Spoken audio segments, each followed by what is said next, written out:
art students. Today I'm going to be talking about your Japanese Windsocks project.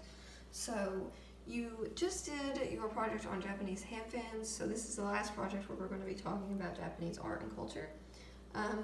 But this project's a little bit similar because the same way you drew and colored your design before you did anything with the paper to form it into something else, that's similar to how we're going to do this project. So we're going to draw our design and then we're going to turn it into a windsock. So the first thing you need to do is you need to draw a line about right here, which is a little bit of space left. So I'm going to draw a line. And then the whole other side, which I know is a lot of space, you're going to draw the scales, because remember we want our windsock to look like a fish. So you can do your scales by doing curvy shapes like this over and over again.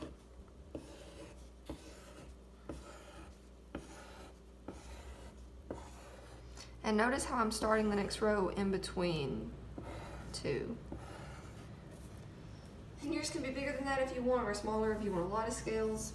And you would fill this whole section with scales. And then you would come back to this side and you would draw two circles to represent the eyes of the fish. And you don't want them on the very end, but you do want them pretty far apart. So about right here, I'm gonna draw a circle.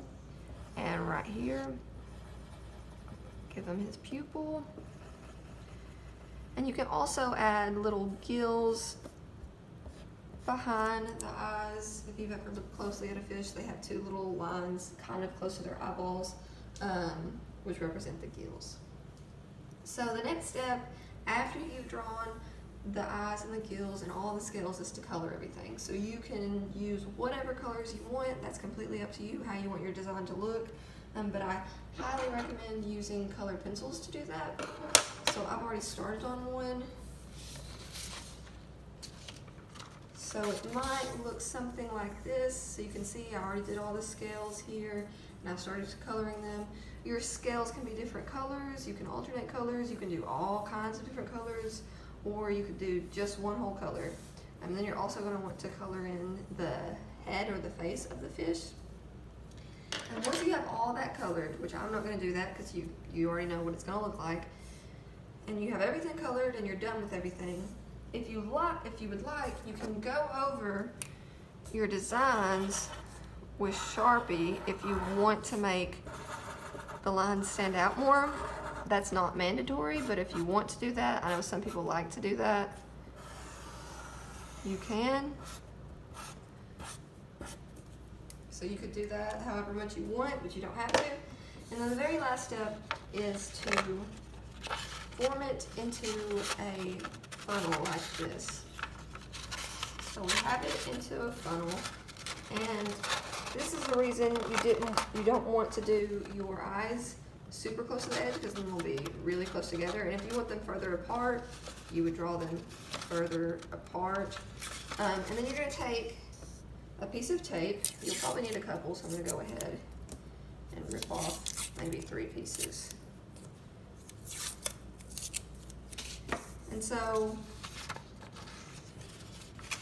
I'm going to get it where I want it, and I like to start at the top. And I'm going to just add a little piece of tape right there. Okay? And then you got to do the rest of it. So add a piece of tape to the other end. And I did my windsock making it really long. I did the design this way where it would be really long, but you could also do it the other way where it's a little bit shorter. So if you drew yours the opposite angle on the page, that's fine. And if you end up needing more tape, see, I might need to add another piece there. You can see it looks kind of like a fish. It looks like I maybe should have made my eyes a little further apart. And you probably noticed on the example images that there were streamers on the end. You can cut little strips of paper and tape them on the inside to make your streamers, or if you have streamers, you can use those. but this is pretty much it. So mine's not finished because I'm not done coloring it, and it looks like I need to add a little more tape, but that's the gist of how to form it.